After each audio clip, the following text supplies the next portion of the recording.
Hey guys, if you want to listen to this podcast ad-free, you can head over to our Patreon where you can get that plus our exclusive news show, Double Take. You can also have VIP access to have your emails read out and also be a producer of this show. It's the best way to support us and helps us do what we do. So if you're interested in that, go and check it out. It is linked below. How are you finding the stand? Getting used to it. I'm also getting used to my everything positioning because I'm moving the chairs. I can see myself doing this. Like maybe you're reviewing and I just go, I concur. Yeah. As ever again,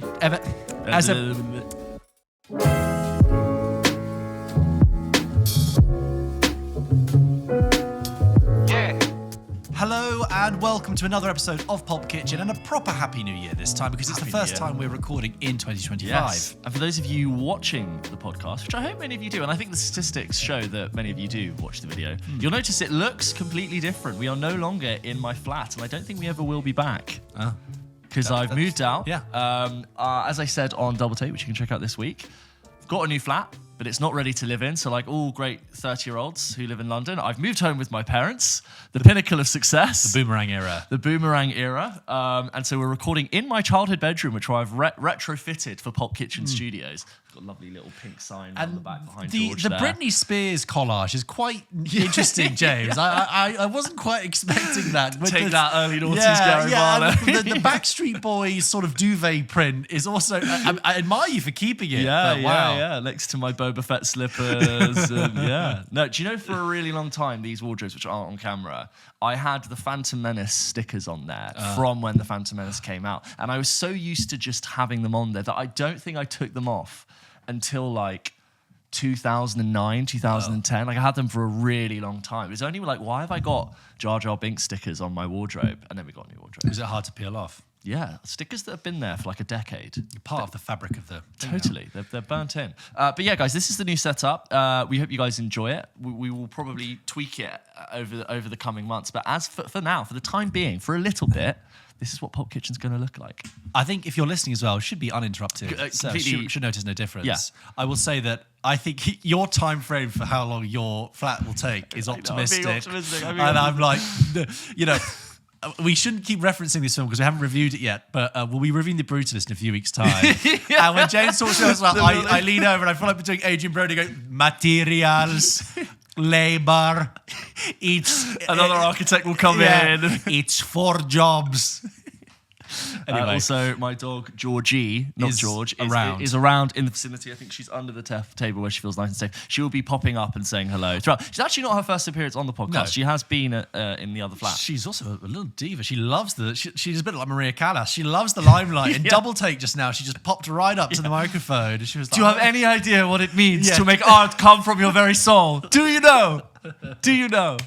She loves the camera. So yes, this week we'll be reviewing 3 lovely new films. We have Maria, as we just mentioned, starring Angelina Jolie, and another one in Pablo Larraín's Doomed Women trilogy. He loves them. He loves them. We have The Order, which is a Jude Law, Nicholas Hoult crime thriller from the 80s, set in the 80s. Nickelback origin story, Nickel Boys. How did the Canadian band... No, Nickel Boys, new film, which is shot in a first-person perspective. Yes. Really interesting, which we'll be talking about later. I heard a lot of good buzz about that out of LFF, and I've been meaning to catch it. I caught it just over the weekend, and we'll be talking about it later. Largely unknown cast, by the way, which is really only Fred Heckinger in that, who I know from most recently Gladiator 2. There's something about having a cast of complete unknowns, at least from my perspective, which really helps with that. You're right.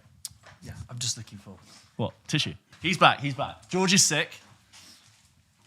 George is leaking like an old pipe. Could you pass me your bin? Because you take the bin. I'm getting through tissues like I've got a cold, which I do. Good joke, George. Anyway, bear with me, please, today, everyone. It's that classic thing. I've just come back from the Christmas break, and everyone's got it. I'm still functional. I'm still here, but there I am. George, how was Christmas? What did you watch? What did the family? Well, you never actually did the George Pundek Christmas Film Festival. We were just way too busy. We ran out of time to cover it. But I want to hear about the film festival. The thing is, James, I'm actually kind of glad I didn't talk about it because bizarrely this year we watched very little films. Yes, very few. Interesting. What we did watch, or I watched over that period, we will be talking about later in the week, and keep an eye out for this extra bit of content we'll be putting out. I watched Titanic for the first time on New Year's Day. Yeah. Why it's taking me this long to watch it for the first time, I will reveal in that clip, so stay tuned. Yeah. I also watched the Bridget Jones trilogy in preparation I've for also seen the new one.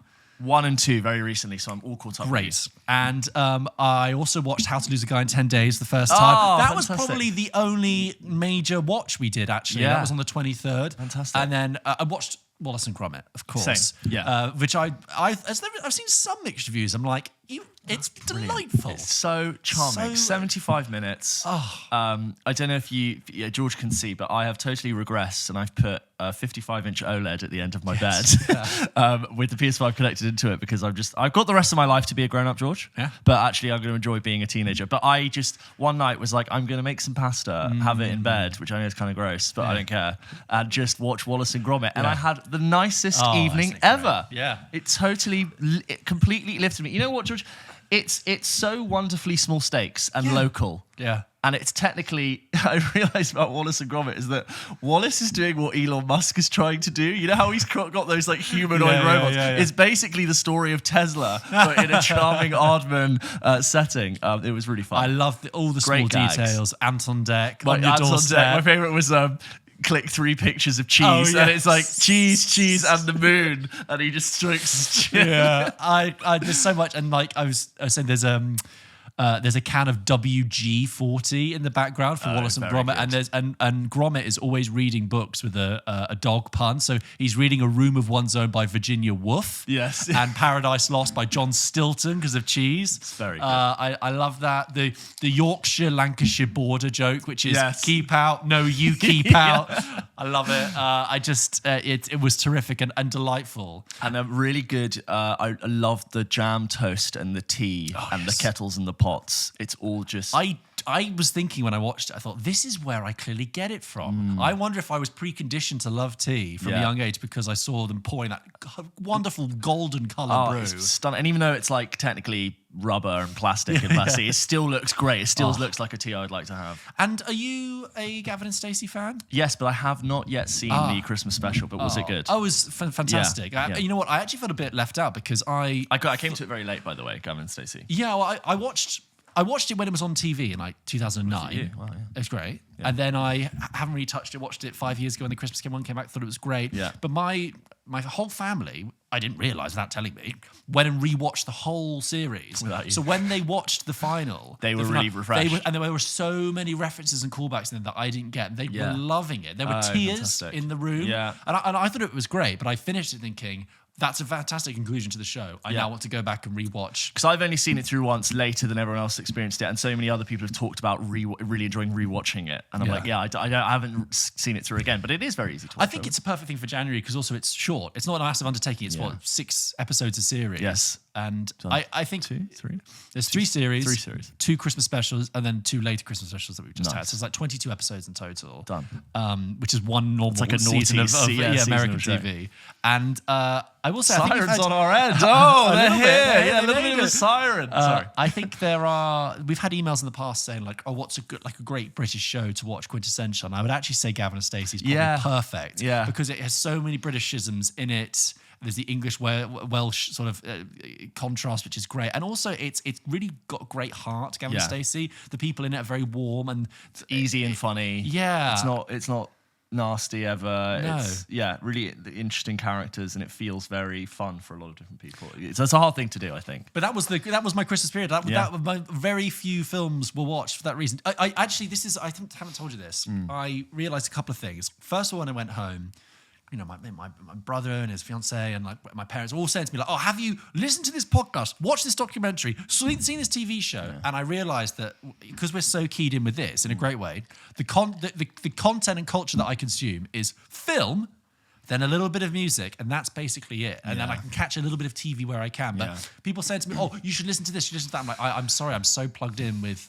what I'm doing. Yeah. But vis-a-vis that, what I really... Oh, God, that sounded a bit Boris Johnson. I hated that. You did go Ipso facto, were it too. On Christmas, I think it was like Boxing Day, the football was on. And I'm a casual football fan. You know, I'll watch it if it's on. But like, I just sat in front of the TV and watched like 2 full football games. But in a way that was perfect because it was... engaging enough for me to engage with if I wanted to, but I also didn't need to concentrate on it because I don't actually care that much. And I realised that I was so... it's been such a long time since I've sat and just watched something that isn't an obligation for work. Yes, yeah. As much as I love doing this, and that was the key point of relaxation for me. I found myself in a similar position where like the family maybe was wanting to watch something, but I basically have seen all of the films. Not all of them, but I'm like, I've basically seen most of these. So I put on The Wild Robot on Christmas for people to just come in and out of. Went down, like mixed, like people who were really watching it adored it, whereas like people who were in and out, like, why are we watching a cartoon? I was like, you fucking, this is an incredible film. Cartoon. And then I rewatched that, and the migration scene just completely broke my heart. Loved it. So wonderful. And then I put on Conclave for my family, and they absolutely loved it. Conclave went down an absolute treat. And then the other night we were wondering what to watch, and we're looking through options, and nothing was appealing. / like, I was like, oh, I've seen that. You guys watch it. And they're like, no, we want to watch something together. Natasha, my older sister, who just recently watched Interstellar for the first time, who is now a self-declared Nolan fan, but who's only seen Interstellar, was like, oh, like what? I was like, should we watch another Nolan film? And I was like, why don't we watch The Prestige? And she was like, what's The Prestige? And I was like, stay with me. It's a magic film, but it's fucking awesome. Like, you'll love it. And she's like, what's it about? And I was like, do you know what? At this stage, because we're about to watch it, just let the film tell itself. Just let the film tell itself. And then I rewatched The Prestige. I still love it. It's so fun to watch someone else watch The Prestige. It's still just great.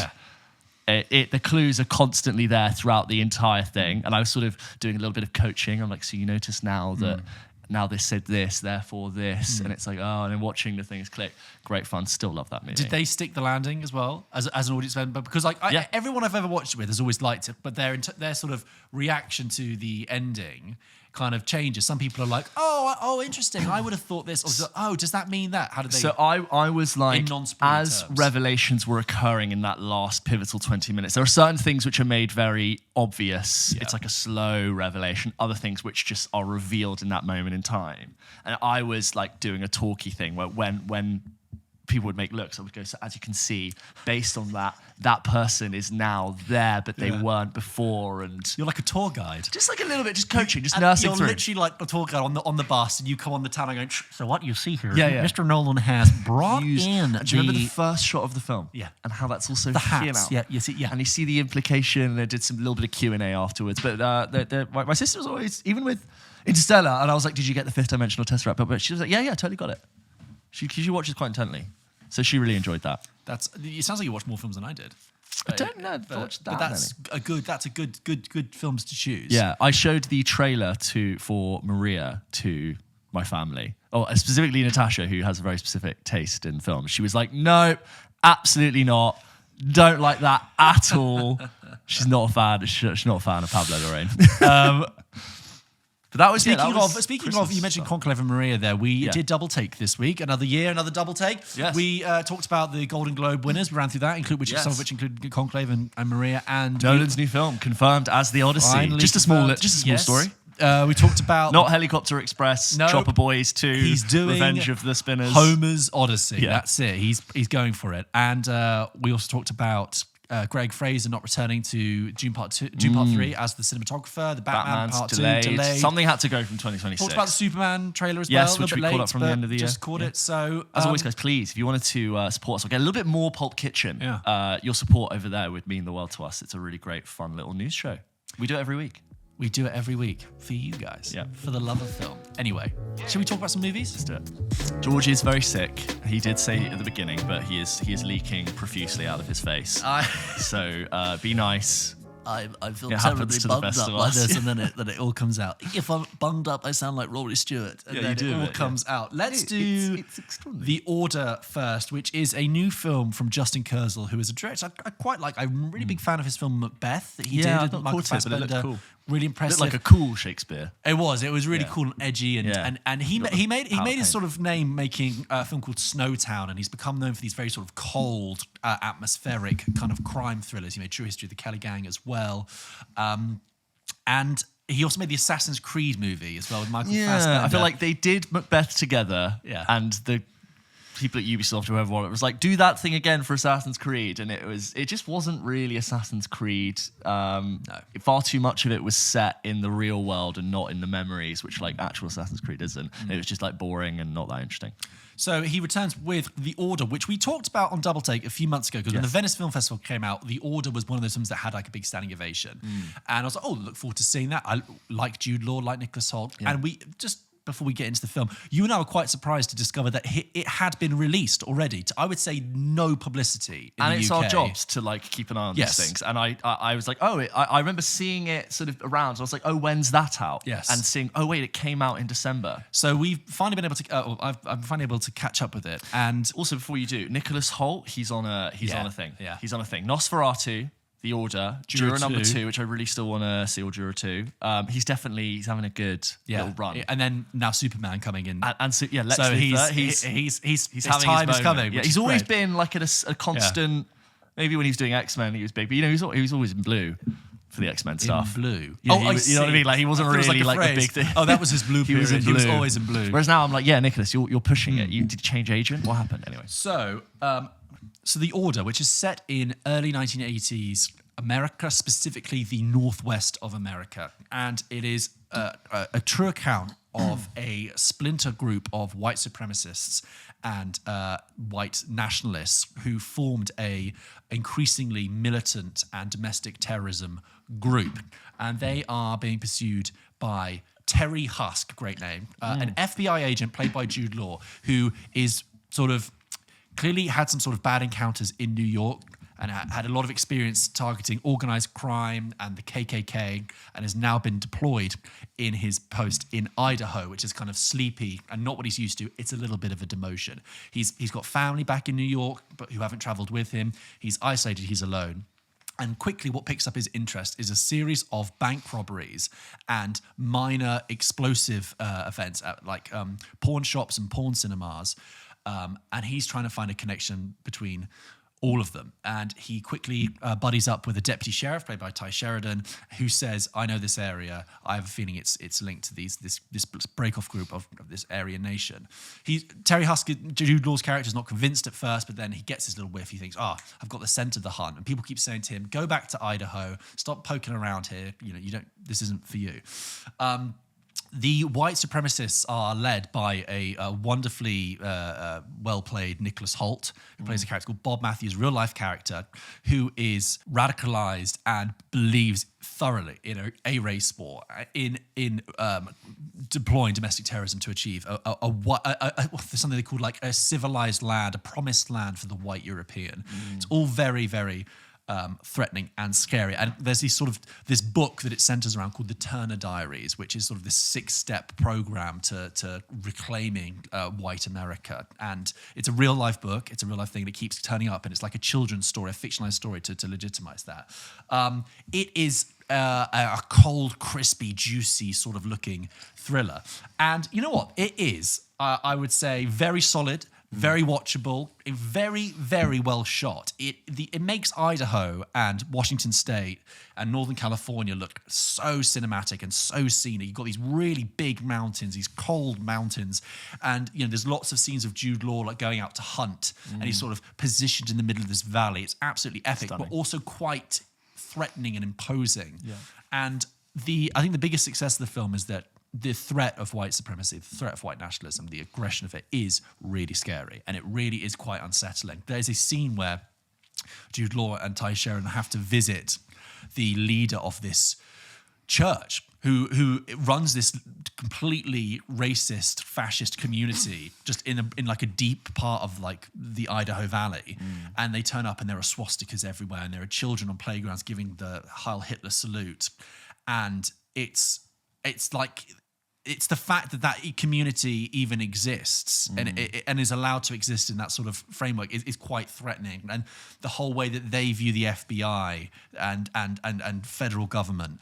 Something Louis Theroux would do a documentary on. Completely. And there's a nice sort of thing where Nicholas Holt's character speaks to the head of that church, who he used to be a part of but broke away. And the head of that church says, he says, be patient. In 10 years, 20 years, we'll have congressmen, senators that will be able to do this work for us. And Nicholas Holt says, we don't have time for that. We need to act.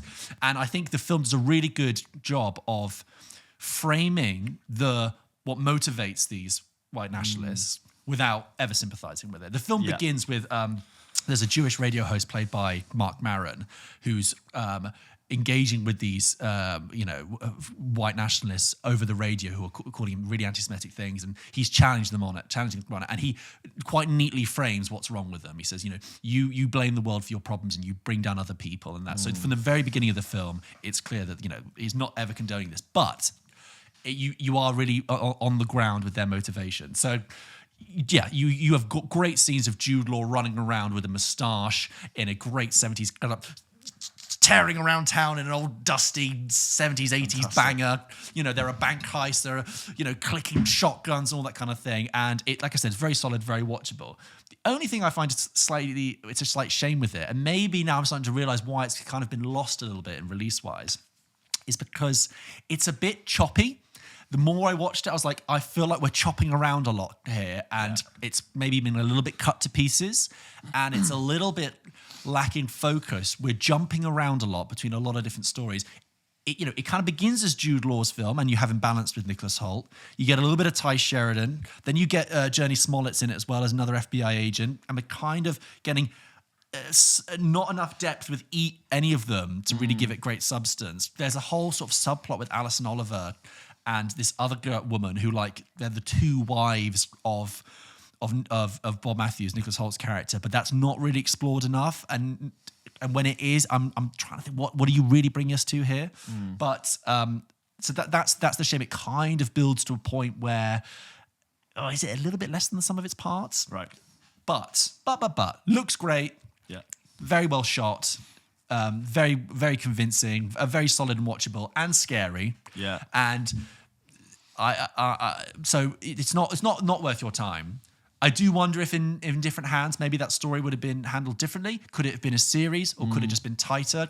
I think it kind of just turns up, looks great, scares the crap out of you about white nationalism, because obviously the connection to the present day as well is also there, and the comments they make about there's specifically in the book. There's and there will be a day where we will charge the Capitol and we will hang the politicians. And it's like, holy shit. Yeah. So that's there. But not quite the knockout punch that I expected it to be. There's a Daniel Radcliffe film from a few years ago called Imperium, where he plays an undercover policeman who infiltrates an extremist white nationalism group. And that also had a good sense of capturing the sense of terror and the threat and the violence. It was quite solid. I don't know if people talk about it. Yeah, no, I've heard you mention that film before. I need to check it out. The thing is, I've just realised with this is that the bones of it, the actual true life events of it, are really interesting. I feel like the sort of fictionalised narrative of the characters that they've woven around it is a little bit loose. Yeah, fine. Because there was a couple of points I'm thinking, I'm not clear on what Jude Law's motivation is. Right, okay. I'm not clear on what Ty Sheridan's... I'm not clear on what individual people's motivations are. And then sometimes people will get really mad and shout, and I'll go, that's entertaining, but I don't quite know why you're so angry, apart from the fact that obviously they're racist and they're horrible. That's compelling when you scream. Yeah, so... but yeah, nonetheless, if you have time, worth a watch. But and please, as always, if you've seen The Order and had thoughts, please send them in to hello@popkitchenpodcast.com, and we will read them out on the show. I feel like it's a film that if you have seen it, please do write in, because I don't want it to just sort of come and go. It'd be interesting to hear if you had a good time with it. I think it's going to rear its head on a streamer in a few months' time. Yeah, and get a bit more attention. It's always interesting to know why exactly that happens, especially when there's a festival push. I'm seeing Jude Law in a nice suit in the Daily Mail in Venice. I'm like, well, hold on. Where's the product? Is it Jude Law's marketing time has been booked up by Skeleton Crew? Yeah. So we could have been. But I tell you what, he's good in it. He's great. Yeah. Really Jude solid. Law is great. And Nicholas Holt, everyone's good in it. But yeah. Anyway. Fantastic.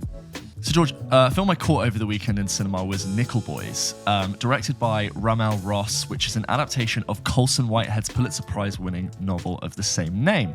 I hadn't actually seen much marketing to this, and then you mentioned it, and I think I'd seen someone else. I'd seen a thing on social media of someone else talking about it, showing clips from it, and I'd heard great things. Sirens on our end. The Sirens are back. Sure I don't think they'll be picked up on the mic, but they do exist, guys. It's nice to say, just for us. Nickel Boys. So this is a film set in 1960s in segregated Florida, and this is about a young black kid called Elwood who is growing up in America in the 1960s in segregated Florida, and as he's growing up, the film is set in a first-person point of view perspective. Okay. And it's very textural and very intimate and immersive. It reminded me a lot of some of the shots from After Sun, where it was like the texture of a towel and like feeling grass and like someone recalling a memory. This is literally from the first-person view. So often the character looks up and sees their reflection in the ceiling, or looks down and you see their stomach and their feet. It's really indulging in that first person perspective. And we start with young memories of playing in the garden. He's being born in this time where he's being told about race relations from his parents, but it's something he's not quite yet experienced. But he's watching the speeches of Martin Luther King on television. So it's like this tide of racial relations is turning, but he doesn't quite yet have a context for it. He ends up in a very bad situation where he hitchhikes in a stolen car from a black man who picks him up, and they get pulled over and the car is stolen, and he then actually gets taken to a reformatory school named Nickel Academy. We are then cutting forward in time in the noughties, where this same character, who's no longer in a first-person perspective, we shoot from behind his head, who is looking at news articles that are coming out about Nickel Academy, and he is reading the truths of what occurred at that academy, and we are cutting back to his memories of how he experienced that. I didn't know this story, so I was basically experiencing it for the first time. And as I said, this film is shot in first person, and it's him and a friend of his named Turner.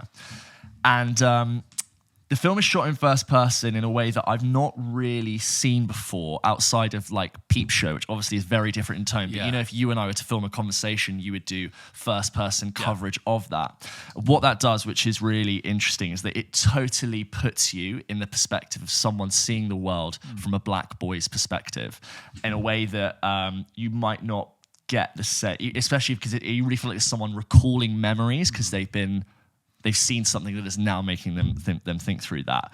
And as I said, it's like experiencing the civil rights movement. He's remembering speeches and his experience, but also it intercuts with lots of footage of the Apollo 8 images of the first images they got of the moon in orbit. And I sort of interpreted that as like, he's remembering something from his past, but the news and history will remember this time period for something else. And the two are basically being spliced between each other. It has a very non-linear structure where we're constantly cutting forward in time and then back towards his experience. Most of the actors in there I didn't recognize, apart from Fred Heckinger, who plays a character who works at Nickel Academy, who we've seen in Gladiator 2 most recently.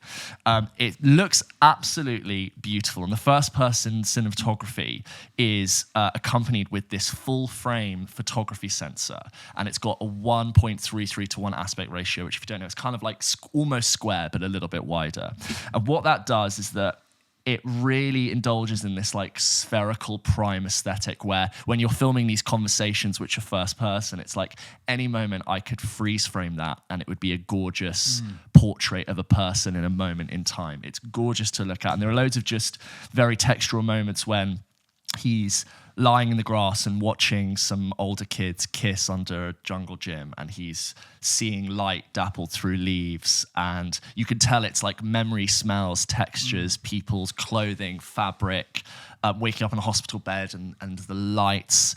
And that effect was wonderfully immersive. And it never felt gimmicky, even though it really does sort of like hold you through this point of view camera. I've looked at some stills of the cinematography, and the actors themselves are wearing this camera on a chess piece to film the person in front of them. So the actors are doing a bit of, they're sort of holding the cameras as well, which is really interesting. It's all shot on a Zoni Venice.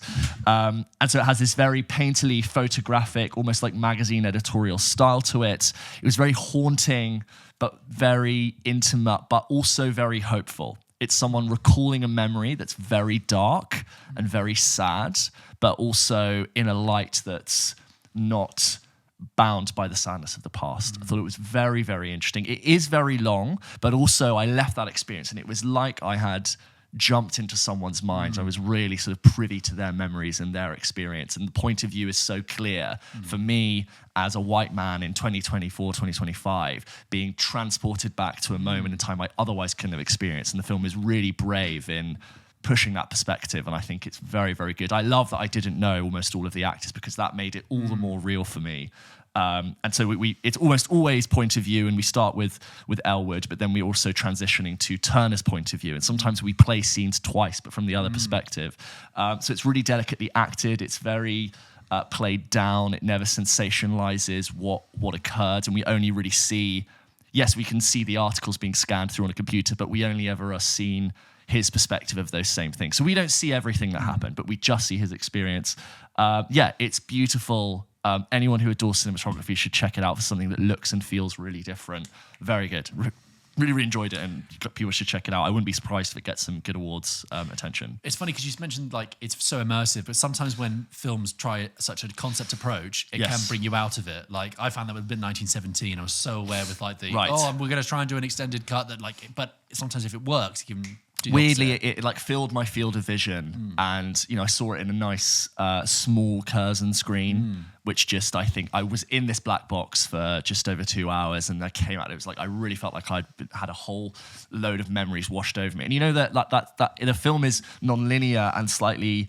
It jumps around quite a lot in the same way that your brain would if you were trying to remember something from 30 years ago. You'd be like, or 40 years ago even, you would go, yes, I remember that and this moment and this texture. There's this moment his mum is slicing a cake in the kitchen, and she's also talking about race relations and how black people shouldn't overtake what they deserve, and she's like reserved and it's basically just sort of rambling about race relations. And she's also slicing this cake, and her fingers are like running over the knife, and just sort of like you can tell that he's listening to her, but he's focusing on something else, and it relates to her like taking a slice of what's hers. And so all of that is just very textural and well done, and it's interesting. It's like I had my own dream the next day when I saw it. It was like I was trying to recall moments of a dream, because that's the way it presents itself to you. But really interesting. Would love to hear if other people have seen it. You should definitely check it out when you get a moment. Nickel Boys is out now. That's Nickel Boys. Let us know your thoughts if you've seen that to hello@pulpkitchenpodcast.com. But yes, I also saw it make a lot of people's top 10 lists from last year, because I think it came out in like November in the States, but it's that thing of like we get The Hangover and stuff. So it's like, okay, well that's now a 2025 film for us. Anyway, and finally, let's review Maria, the third film in the unofficial Pablo Larraín Doomed Women trilogy after Jackie and Spencer. Pablo Larraín, a Chilean filmmaker who has made other films as well, but often covers sort of historical events, historical figures. He made a film called No about the Chilean referendum. He made a film, the one before this one, about Pinochet, where he's like a vampire. Very interesting. And also like the name Jackie, Spencer, Maria. He kind of like, this is his own sort of like title. This sort of unofficial trilogy. And similar to Jackie and Spencer, it is a microcosmic portrait of a celebrated, flawed figure over a specific period of time. Jackie was following the days after JFK's assassination, following Jackie Kennedy there. Spencer was over a Christmas weekend following Princess Diana. And this is the last week of opera singer Maria Callas's life.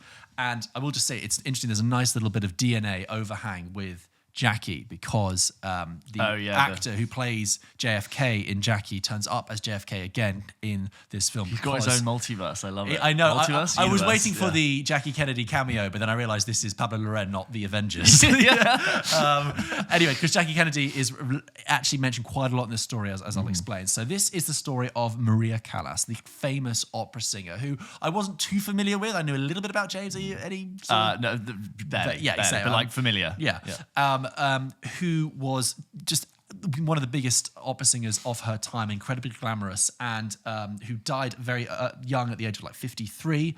And the film cuts between the last week of her life and also some memories and fleeting sort of visions of the past. We're given a sort of quick, dialogue-free run through her glory years at the very beginning. And also we are shown scenes in black and white of her relationship with Aristotle Onassis, the shipping magnate. But we find ourselves in the last week of her life, and Maria, played by Angelina Jolie, is living in this glorious apartment in Paris with her cook and her butler. Apartment is very modest. Yeah, absolutely. It's palatial, like gorgeous. Yeah. And but she is in a state of physical decline. Her physical and mental decline. And there's this nice framing where Maria Callas was often referred to as the divine one because of her significant voice. And there is this kind of framing where it's like she's a fallen angel. She's had this immortal thing, and now she's come down to the land of the mortals. And in her personality as well, she is incredibly difficult. She does not listen to the advice of her cook and her butler, who really care for her. She disappears into flights of fancy. And we follow her a lot of the time disappearing into memory, but also speaking with a imaginary documentary film crew that sort of wants to talk to her about her life. I mean, Maria Callas also was like one of the original prima donnas, like the original diva as well. So you have this kind of interesting contrast there. Shot gorgeously, like Jackie and like Spencer were. Very symmetrical framing, very gorgeous, steady attention to detail. And like those other portraits, it is a film which is it's about mood and vibe and a sense of place and creating a sort of emotional tone. It is kind of expressive realism. Expressive moments realism. of real saturation. Yes. And we indulge in black and white for memories and colours used a lot. It's a kind of ghostly requiem. It's ethereal and lots of open gate shots of like seeing the perforations of film. Yes. To go like when you want to shoot, must be Super 8 for like a memory or something, or for a performance. Yeah. Back to full so time. it's Angelina Jolie at the heart. It's this ghostly requiem look at another famous figure from Pablo Larraín. James. So Pablo Larraín, I've not seen Jackie, and I now like to sort of confirm where you stand, where I sit, because I didn't get on with Spencer, and I think there was a film we disagreed on slightly. I remember seeing Spencer in the cinema, and just the audience wasn't with it. I wasn't with it. There were a couple of moments that were laugh out loud, but on a technical level, so much of it was done so well. So like, I thought the performances were all great. I thought the cinematography was gorgeous. I liked the setting of it being in that one weekend to tell a story, but I'm still holding. I personally have found what The Crown has done with Diana's story a lot better at communicating her. Trying to achieve completely different things, but like, you know, humanizing that relationship with Dodi Al-Fayed, I thought was such a real triumph of The Crown versus that film, which didn't do it for me. So when I came into Maria, I did have that in the back of my mind, that I was like, and I saw the trailer and I thought, this all looks technically beautiful. And I wonder if I'm going to not get on with it. And the answer is sort of middling. I'm about to gush to you about all the elements of this film, which I just think were absolutely insane. I totally agree. The cinematography is incredible. Angelina Jolie really does do a brilliant, elegant, poised performance. I wouldn't be surprised if she gets nominations for it. It's just, there's elements for me where the dialogue shoots for the stars a lot of the time, and especially in the first half, I did see myself sighing very loudly. There are wonderful lines of dialogue that I actually wrote down that I think are really well done, but sometimes I just think when it comes to the script, you need to build to some of these big lines and not just throw them at me, because I in the first half, I didn't really have sympathy for Maria. That changed as the film went on, and my heart did ultimately break for her, which I think therefore means the film succeeded for me. There's like moments where her doctor, she's taking these drugs, and she's hiding pills in all of her coats and her handbags. The doctor's like, "Madam, what did you take?" Asking her about drugs, and she says, "I took liberties all my life, and the world took liberties with me." Like, great line. The same thing. And then there's like that's a friend told me is a fridge line, which is something a writer has thought about years before. And it's that's a great line. I'll put that away, and then they've just poured it out the fridge and put it in the middle of the script. And I think you need to build to some of these moments. And there's loads of them. It's like, music is so enormous, it envelops you in a state of torture. Music is born of misery and suffering. Happiness has never produced a beautiful melody. Gorgeous line. Probably probably true. But I sometimes I go, Pablo, I'm just not quite there with you yet. The cinematography is just phenomenal. I loved how they framed Maria as this woman who bared her entire soul for her art, and you can see Angelina Jolie is like shrunken and disheveled and skinny, and it's like she's given everything. Nosferatu, she's got these long hands and he's bony. Her face juts out, and she's basically like a squeezed tube of toothpaste, just given everything to her art. And this tragedy of like she feels like she has experienced all. There's moments where they recreate loads of these wonderful performances where it's ancient Rome. I don't know like what performance it is. I'm not learned at opera. Where she's got the blood on her hands and she's screaming at the depth of her lungs. And I'm like, you've so clearly carried the drama of your art. There was no way for you to perform it without you giving everything. And I love the way that is framed with where she is now. So much of the framing and cinematography was with a proscendium arch, like the two doors, like the curtains framing the tragedy of her life. All of that is so brilliant. I love the color. I love the flashbacks. I just for at least the first 60% felt like you've not quite got me here, but everything else is so brilliantly done. I'm kind of like I'm not sure I'm with Pablo Larraín here. I see what you're saying. For me, I was watching it and I was thinking, you know what, I can totally see if people find this tedious, slow, meandering, pretentious. But I just can't help but get suckered in by these films. The second half broke my heart. I just really do like these. I would say, I think for me, it's probably the lesser of all three films. Right, I do think maybe, it's interesting you said that when you said like the audience wasn't with you in Spencer, I do think that can have an effect. Like I think so too. I was with it. I really liked it. But it's maybe the lesser of all the three ones, but I just get so enraptured. Biopics, I got swept up. Yeah, biopics, as we talked about before, can be so stale, so boring. Yeah. And I will always appreciate this, director coming along and thinking, I'm going to do a very poetic, deliberate, particular look, artistic look at someone's life. And I appreciate that. And it's just such a, and the streets of Paris in 1977 are great. George. And we should also say that, like, Maria, the whole point is that Maria Callas hasn't performed in many years. She's basically suffered this immense heartbreak. Aristotle Onassis, who left her for Jackie Kennedy, and it's such like a melodramatic sort of Greek tragedy element to it.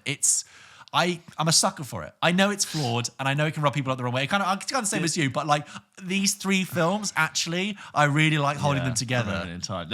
I really thought watching this, I was like, Bradley Cooper really wishes he could make films like Pablo Larraín. Yeah. He wanted Maestro to be like a Jackie, like a Maria, like a Spencer, but there's something very different between what Maestro is doing, because it has all the elevated sequences and the black and white and gorgeous cinematography, but I'd still much rather watch Maria.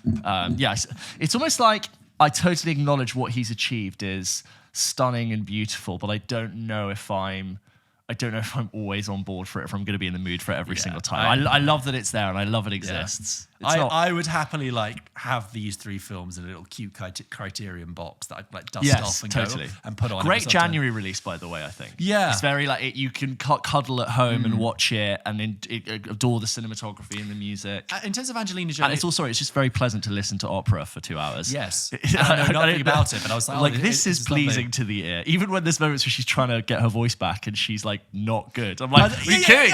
You sound great. I was like, you sound fantastic. I would happily listen to you. In terms of Angelina Jolie, because there's been a lot of talk about nominations for her getting recognised this, and when I was speaking to some journalists at a junket before Christmas, they were like, oh, it's going to be Angelina for Maria. And I said, really? I said, I would love to be more for the substance. They're like, oh no, it's going to be Angelina. Yeah. Which I'm a bit surprised by, because I think it is a great performance, but it is one of those things where it's a classic, like, grand performance. It's a little bit, not easy, obvious. It's a big awards contender performance. I actually think Kristen Stewart's performance as Diana and Spencer was more interesting because it's not what we're used to seeing. Yes, I agree. Kristen Stewart do. Yeah.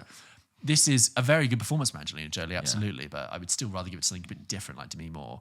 But I agree with you. We're kind of on the same page. Do you know what? It was like in the first half, I wasn't sympathetic to Maria, which I think I don't think I ever was, actually. So towards the end, really? There's a moment where she bears her heart out, let's just say, and I did just go, do you know what? You are a tortured soul, and I feel sad for you. At the beginning, I was like, okay, diva prima donna. There we go. The other line of dialogue. Oh, but this is so beautiful and happy and easy to watch. I'm very happy to stick with it. That's just kind of where I'm at. I also thought the actor who plays Onassis was great and slimy and his sort of cigar smoking. And wonderfully big framed glasses. And especially the footage, the real life footage they had at Maria Callas towards the end really brought it home for me. I also think that there is a sort of minor references to her life in the war and her life with her mother that's actually very key and important. I was like, oh, that's an interesting detail there. So there you go. You get the gist. If you like, but what I will say is, if people go, oh, I flicked on that Maria, really wasn't what I was expecting, and I was like, look, it's his third one of doing this. Okay, like you should know what to expect by now. He'll do Monroe in a few years and do Marilyn. I feel like that's what Andrew Dominic tried to do with Blonde. And actually, because Marilyn Monroe makes a brief sort of appearance. That thing about like these seminal iconic female figures in media from the 20th century, how they were used, disposed of, spent, conquered by men. I still think Pablo Larraín is still the king of the alt biopic, of the poetic, dreamy biopic. You know, Andrew Dominic doing Blonde didn't quite work. And Cooper tried to do it with Maestro, didn't work. I think Lorraine still Bradley does Cooper will cream his pants for this film. Yeah. Do you know what I mean? He'll be like, why did I get Lorraine to do it? Anyway, that was Maria. As always, guys, if you have Maria thoughts coming out on Netflix this week, send us your thoughts, your questions, your concerns, your reviews to hello@popkitchenpodcast.com. We'll read them out on the show. George, should we go through some of the emails that we get sent into the show every single week? As always, guys, if you wanted to send in your thoughts, your questions, your concerns, you can do by emailing them in to hello@popkitchenpodcast.com, or you can support us on the VIP tier on Patreon, just like VIP Owen did. Owen writes in and he says, hi guys, it is time for your film list dilemma. Yes. I loved your responses to the Tom Cruise list. There is no right or wrong, and no matter what epic lists are created. For those who don't remember, Owen sent in, he's done it twice now with Tom Cruise and Matt Damon. Yes. An actor, what he regards as that actor's 5 top films, and we debate. We subbed in and out and ranked them ourselves. Owen goes on to say, right, here is your next list. As always, rearrange, take out, and add in as required. This week's actor is Scarlett Johansson. Johansson? I don't know. Owen has ranked them the following. I would say Johansson. I've been saying Yo, but I wonder if it is Joe. Scarlett Johansson. Owen ranks it as follows. Number 1, Ghost in the Shell. Really? Number 2, Lucy. Okay. Number 3, Black Widow. I mean, really? Number 4, The Island. Number 5, Her. So Scarlett Johansson. Straight away. I'm going to straight away. I'm going to wipe the slate clean and start again. With respect, I will be wiping Under the slate Skin. Straight away. Under the Skin's a really cool film. If not her top film. Lost in Translation, probably up there for me. Her, I think we can take out, which we have, because I think it's just... she's a really good voice in that film. I would keep her in. I think she's brilliant in her. What else have you got? ScarJo. The Prestige, where she's not very good in. No. Marriage Story, to me, is up there. Marriage Story, definitely. Yeah. Marriage Story, definitely. Vicky Cristina Barcelona is great. She's actually very good in Asteroid City, a film which I didn't like. All the cast are good in Asteroid City, but it's just not really like a film I get. I think it's very good. Ghost World, she's quite good in that for the early 90s. What about, was it Home Alone 3? She is in Home Alone 3, yeah, one of my favourites. I think, okay. Have you seen Girl with the Pearl Earring? No. 2003, no, I think we've got, I think it's Under the Skin, number 1, Marriage Story, number 2, number 3 is... Did you say Marriage Story? Yeah, you just did. Yeah, maybe Her. Wait, sorry. Under the Skin, Marriage Story, Lost in Translation, Her, and then one more, James. What can we throw in one more for ScarJo? What's a good ScarJo? Let's do Vicky Cristina Barcelona. There you go. Done.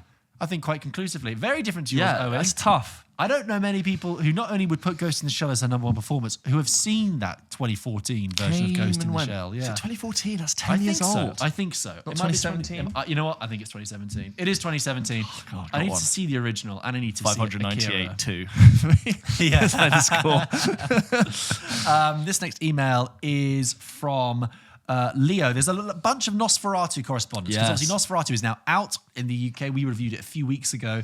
Check out our review. But people are writing in with their thoughts. Leo writes in and says, hello, James and George and James. Hello. I've just seen Nosferatu. I need to say the camera work was insatiable. The acting was incredible.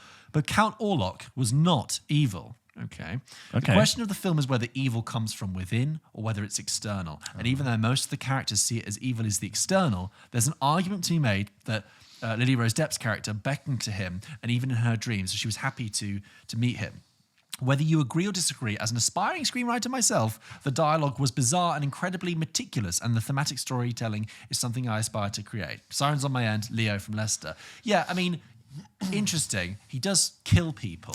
He was pretty evil to me. Yes, he was pretty. I would say he was the personification of evil. He was literally evil manifest. Yeah. But I understand. I could wonder maybe at the very, without spoiling anything, in a sequence at the end. Yes. There's one point where you could look at him as potentially a sympathetic figure, maybe. Yeah. But ultimately, I found that it was such a seminal recreation of Dracula / Nosferatu. I'm like, he is meant to represent the evil that stirs within us, that lurks in your dreams, that plants a seed inside you and never lets go. I'm like, that was what... The toxic boyfriend. Yeah, he was never letting go. I was meant to go and try and see it again over the weekend, but I didn't have time because I remember I told you about I had the annoying people on the right of me who were just they took me out of the first 40 minutes of that film, which were my favourite 40 minutes. I would just like to see it again on the big screen. But yeah, the more I think about that, the more I'm really excited by that film, and I think it really is a. It's definitely not as weird as Robert Eggers' other stuff, but I really am holding it up as a great modern horror blockbuster. And it's a great, it's blockbuster, the key one, because it's not as edgy as his other ones, but it's bigger and more commercial. And but that doesn't take too much away from it. It's great for January. Wrap yourself up in real winter, cozy Nosferatu vibes. Yeah. This next one is from Alex, who writes in Nosferatu double bill. Happy New Year, James, George, and all the sirens. As a slightly older listener with caring responsibilities, I only managed to get to the cinema 3 to 4 times per year. Wow. George, no kids. Seasonal. No kids. Yeah. You're not allowed. This show will die. Children or films? Yeah. I need to go and see Black Widow 3. Why am I Richard Ayoade? I don't know. You just are. Okay, thank you. 3 to 4 times a year. So as a big Robert Eggers fan, I was super excited to carve out some time on Friday to go and watch Nosferatu, Row D, center seat with nobody in front. Highly recommend. That's great one of my seat. favourite Great seats. seat. Yeah. I mean, I don't know where you are. But, what I love about Row D Eggers, is Row D. I mean, Row D. Yeah, you get Row D is great. Yeah. Yeah. What I love about Eggers is his construction of an atmosphere that you can really luxuriate in, and I found Nosferatu to be a return to top form in this regard after the good but ill-paced Northman. I, for one, can't believe Bill Skarsgård isn't being talked about more in such a larger than afterlife performance that permeates your very bones. Gotcha. And Lily Rose Depp is phenomenal in a role that requires at times great subtlety and then quickly turns to acrobatic physicality. Her arched arms and talon-like hands in a later scene seemed unreal to me. Yeah, she's like a contortionist. Yeah, she's great. I'd love to know how much was her and how much was I would assume quite a lot. I mean. Fleck, you'll get limber. I say in my email title that this, I think in my email title, this was a double bill as knowing I would get to see Nosferatu in the cinema. You need some punctuation, Alex. God damn it. I say in my email title, this was a double bill as knowing I would get to see Nosferatu in the cinema. I actually took the time on Boxing Day night, no less, to watch the original 1922 version available for free on Plex for those in the UK. Wow. Despite thinking of myself as a movie buff, early German expressionist silent cinema is a bit of a blind spot, although of course I was familiar with the iconic vision of Max Schreck's original Count Orlok. You mean you haven't caught up with the cabinet of Dr. Caligari? Where are you? Get out of here. You can get over some of the more limited elements due to its age, cutting to a fearsome werewolf that is just footage of a real-life hyena, for example. But there is something to Schreck's Orlok, Orlok's immensely sinister creepiness that is so effective to this day, in my opinion, more so than the 2024 version, despite all the advances in prosthetics and CGI. I found watching the two almost side by side immensely rewarding, not only to see what Eggers had retained, echoed shots, using the same castle courtyard location as the original, but also to see what he has improved upon. I found Eleanor's agency much more to the fore in the recent version. I don't think anybody can see this 2024 version and say it is unnecessary after the film's beautifully composed final image. Technically out of the reach of its predecessor. Rather, there's real value in seeing both as great book endings of cinema past and present, capturing the magic of this art form we love as it has evolved after the past 100 years. Lovely email. Sorry for the mini essay. I was really excited to talk about this film, but was met with large swaves of "what's that?" from family members over Christmas whilst discussing my plans to see the film. I guess sometimes we forget some people aren't as into every facet of film. Keep up the great work during 2025, guys. Hoping to find 4 hours in January, hoping to find 4 hours in February to experience The Brutalist in its largest film stock available. Alex and Darby. We will be reviewing Brutalist in a few weeks, but yes, you should do that. Make sure you go and see it. Really like that idea about sort of bookending the start and modern day of film there. Yeah, I think that's a really nice way of framing it, actually. I love that. I didn't know that they filmed in the same location that's what he said here, that they did in the original courtyard. Well, yes, there was a very same recreated courtyard, which I think is a really nice nod. And then he did, match up some shots. Thank you, Alex. Ryan also writes in about Nosferatu, says, Happy New Year, guys. Hope you've had an amazing Christmas and New Year. On New Year's Day evening, I saw Nosferatu in IMAX, setting a remarkable tone for the year ahead. The film is a visual feast, offering an auditory experience that is both immersive and captivating. Each performance is so outstanding, it would be hard to fully explore them all, so I have a few notes. Bill Skarsgård. Bill Skarsgård delivers a performance where he is truly lost in his role, exuding a chilling and menacing presence. His voice, particularly enhanced with bass, resonates. You know, he trained with an opera singer to get him to reach that level. Down. He wanted it to come from deep within him. Fantastic. Resonates powerfully throughout the cinema and creates an unsettling atmosphere every time. Nicholas Hoult is great throughout and portrays an intense fear that permeates his entire being, especially during the scenes in Orlok's castle. Lily Rose Depp shines with a stunning performance, finally able to demonstrate her acting capabilities after a disappointing series with The Weeknd. Yeah, she was in The Idol. Do you remember The Idol? That was going to be terrible. Aaron Taylor-Johnson is fantastic in his role, especially in the... His performances adds a layer of emotional depth to the film. Yes, I still think he was playing it a little bit too camp. But sure. It was a bit, Good God, man. I'm on stage, goddammit. I'm an actor. Don't you know there's a Dracula flying about? Yeah. Willem Dafoe, somewhat of a scientist like a child's horror film. Yeah. We must stop the monster. This is about survival.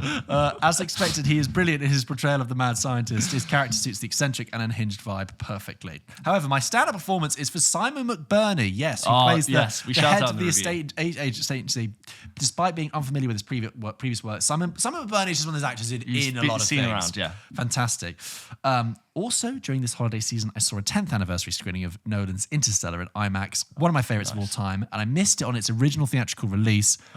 Witnessing it in its original intended format, albeit not 35mm, was nothing short of extraordinary. It solidified its place as one of the most cherished cinematic encounters I've ever had.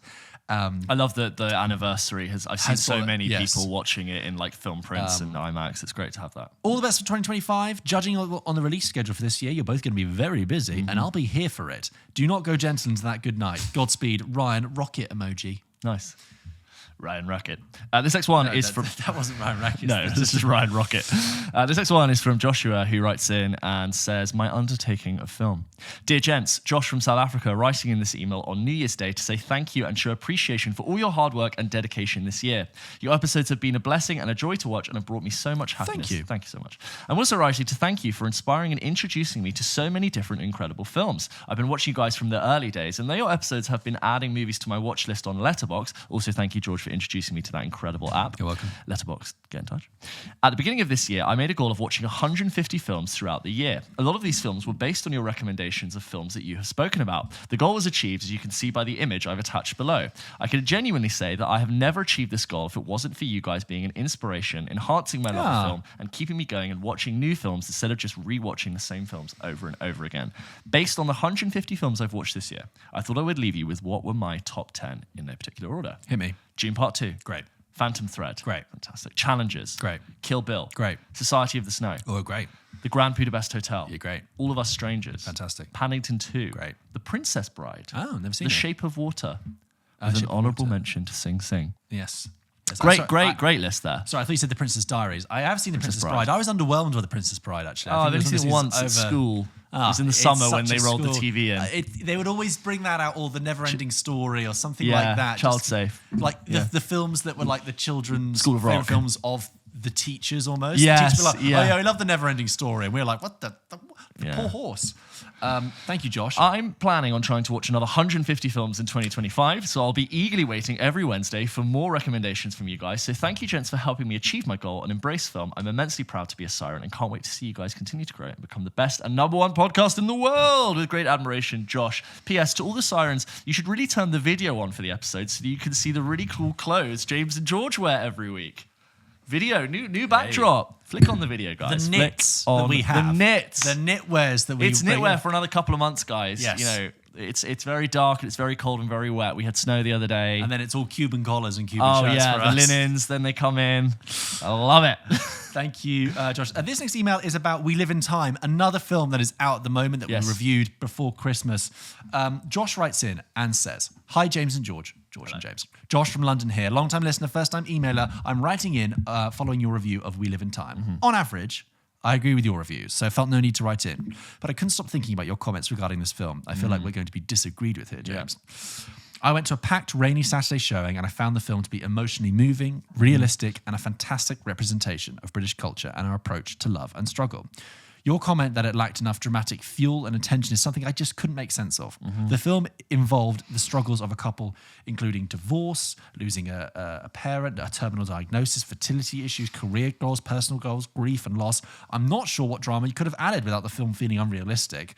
For me, the relationship of the characters, including the families, friends and colleagues, felt true, and the arguments, conversations and general life issues were perfectly balanced and dealt with involving an accurate reflection of British humour, coming from two excellent performances by actors at the top of their game. Wouldn't disagree with that. No, great performances in it.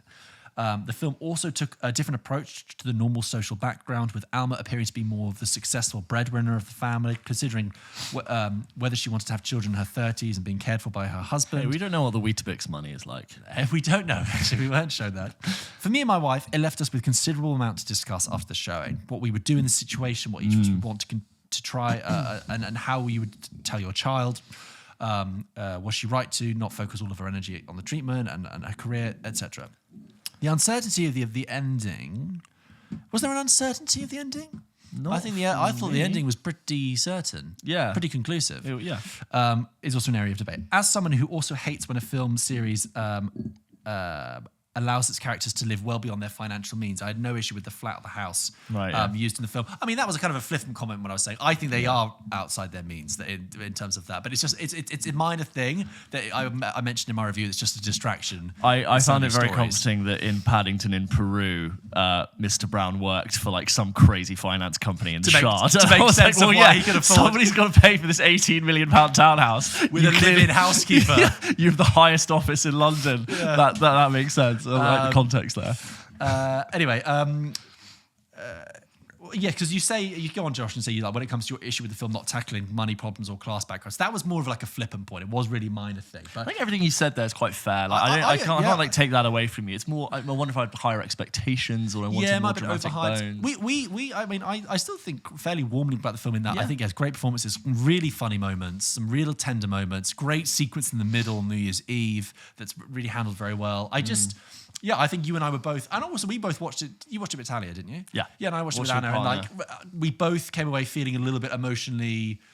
We thought we'd be really moved, and really, it would really penetrate through, but it just seemed a bit of a weepy. Yeah. But thank you, Josh. I really appreciate that. Is there another one in there? Yes, there is.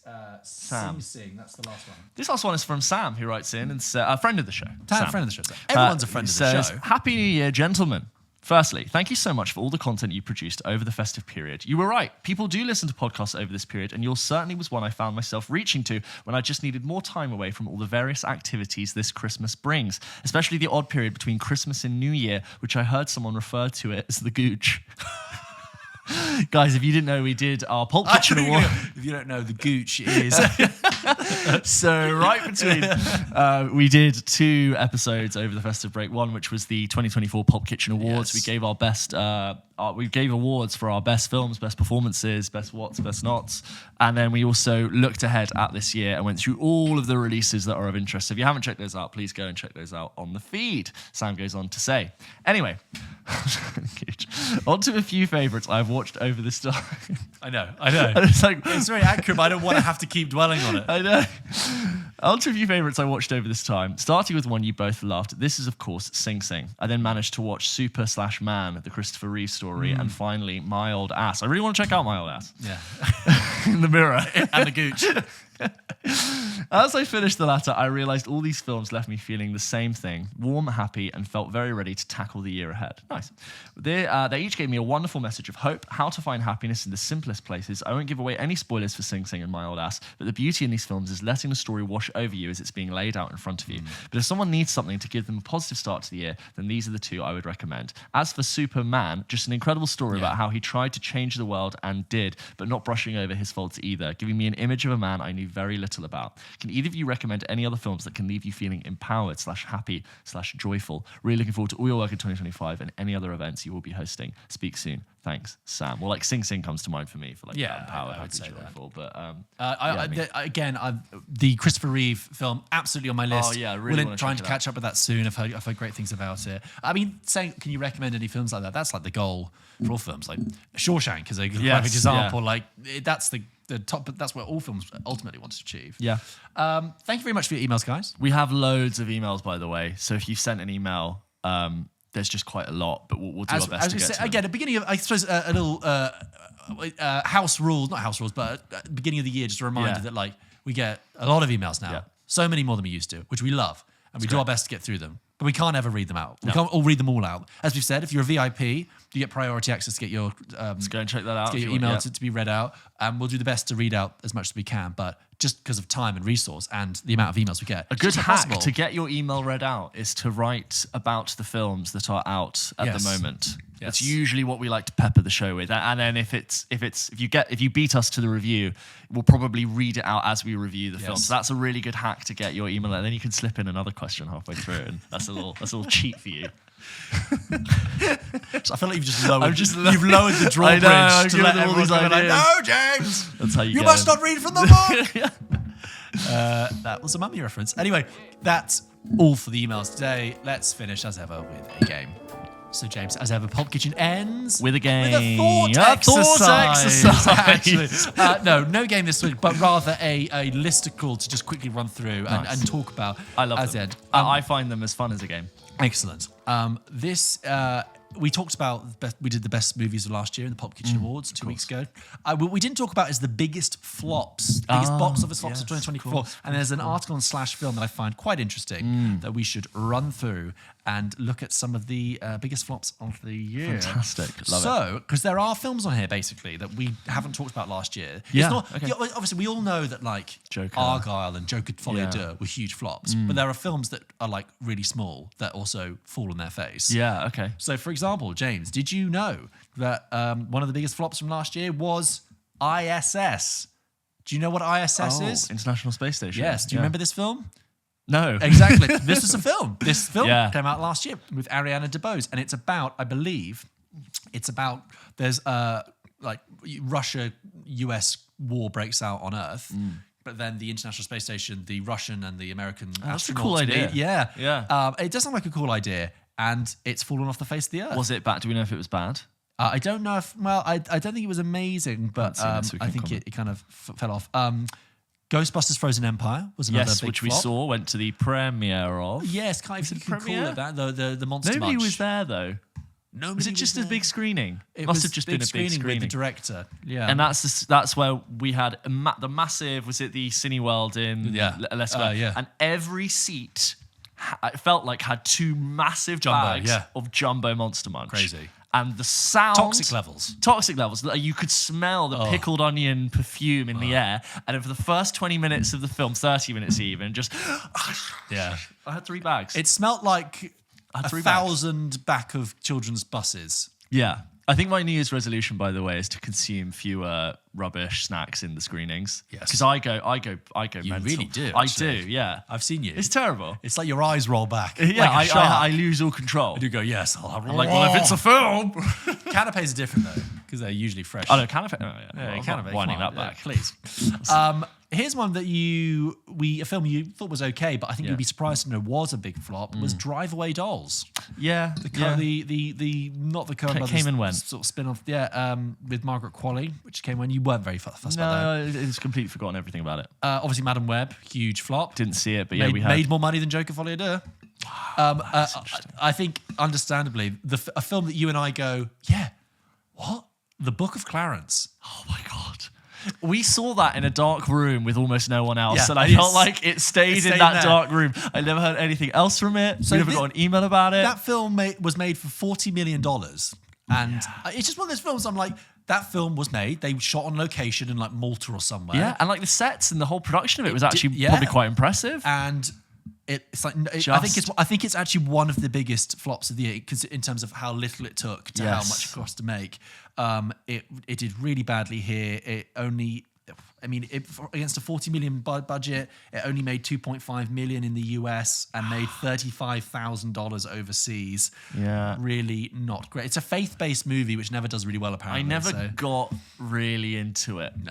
No. I actually kind of think about it and be like, It's like bits of it I thought were like quite well done. I remember walking out and be like, you know what's like the production of it I actually was very impressed with. And I thought like some of the drama was well done, but just like the religious lit bits all the way through, and it was long. It felt like an odyssey. This was a film that also I remember seeing advertised at the cinema, and I was like, "Oh, is this going to come out and be really good?" But then I never heard about it again, which was the American Society of Magical Negroes. Do you remember this? Nope. This was like a witchcraft. There's a secret society, of course, and it came out at the same time as Dune Part 2 and Kung Fu Panda 4. Right. So that covers all demographics. There's no room for you. Completely gutted. That is actually like the main list there because obviously, as we said, Joker, Folie à Deux and all that stuff. But those I just thought would be interesting to mention the smaller films that come out, and like Ava DuVernay's film as well, Origins with John Bernthal in, which I saw. Like just it's the small ones that slip away that do not bad release dates. It's they don't even make a big enough splash to even get the streamers interested. Yes, because usually they might make a big splash marketing wise. Which raises its profile, doesn't do that well at the box office, but the streamers go, that's fine, we'll pick you up, like The Order maybe. But this is like... Well, I think the streamers are acquiring fewer films. Yes. I don't think they're everyone's tightening their belt. It's got you don't want all of this shovelware of like, well, that's a Netflix film or a streamer film. I don't think you want to be associated with like poor quality. No, just being this graveyard. Yeah, you don't want to be a graveyard for films. No. You want to have the film that's nominated. You want to have the film that everyone's talking about. The series that everyone wants. You don't want to be like, yeah, I guess we'll pick it up unless they get it for cheap. But like, the more you do that, the more you like realize there's just shovelware on a system. And then I go, if I start learning that everything on this streamer is just subpar, I therefore don't go to your streamer to find good content. With the quality. Exactly. Anyway, that was episode 162 of Pulp Kitchen. Thank you very much for joining us. As ever, James. Guys, you're confusing me. I'm trying to get something out, but guys, as always, thank you so much for listening to this episode of Pulp Kitchen. Don't forget, we post new episodes of this show every single Wednesday. You can follow us on social media at Pulp Kitchen Podcast. And guys, if you want to support us this year, it would mean the world to us. If you want to listen to our dedicated film news show, you can, of course, head over to our Patreon where you can get access to Double Take, which is our weekly news show. And you can also become a VIP member or even a producer of this show. You can also listen to Pulp Kitchen ad-free. It's an amazing place to be. You get better access to us. There's conversations. There's the Discord. So please go and check out Patreon if you haven't already. And speaking of, not only do we need to thank our producers, Aidan, Finn and Dave, but also our monthly shout out to our VIPs as well. And that is a shout out to Francesca Brown, Kieran Cleaves, James Odeniyi, Owen Morgan, Shane 7A, according to your email, Steve Mould, Harry Watley, and Eden Phillips. Thank you very much, you guys, for being our producer. Thank you very much, guys, for being our VIPs. I love how many VIPs. I love that we've met so many of our VIPs. Yes, I love that. We've put faces to names, shaking hands, giving them a bottle of Dom Perignon in a private VIP area. That didn't happen. Come on, theoretically, the digital version of that. Yeah, Tattinger. Did you notice there was a minor Tattinger brand bit in Maria? Just a nice up-close bit of a Tattinger bottle. No, I didn't. Subconscious. A 1959 post-opera party. Fantastic. Oh, the parties in the, what would it have been? Those parties where she was, what year would it have been when she was like being shown around by... Onassis, like early 60s, late she's 50s. like this doll of the party. Yeah. Everybody here wants a piece of your hand, so I'll let you go. And she's like, anything you want. Yeah, and it was like that was 1959. Yeah, and it was like she goes into things like, oh, you're guys like, oh, you're you're late for your things. Like, no, everyone else is early. Yeah. She's the ultimate prima donna diva. Sorry, just Maria thinking about her. Thank you very much for joining us this week, guys. Really appreciate it. Lots of great films coming out this year. Yeah. Stay with us. Stay Fun tuned. stuff. And also, quite a busy start to the year, actually. if you also want to hear about my first time watching Titanic on New Year's Day, keep an eye on the feed. We'll be dropping that. I also rewatched the Bridget Jones trilogy. James has also watched some of them again. And we'll be talking about that. Just a nice little chit-chat about some other films as well, because we love movies and we love you guys too. Have a great week. See you next week. Bye.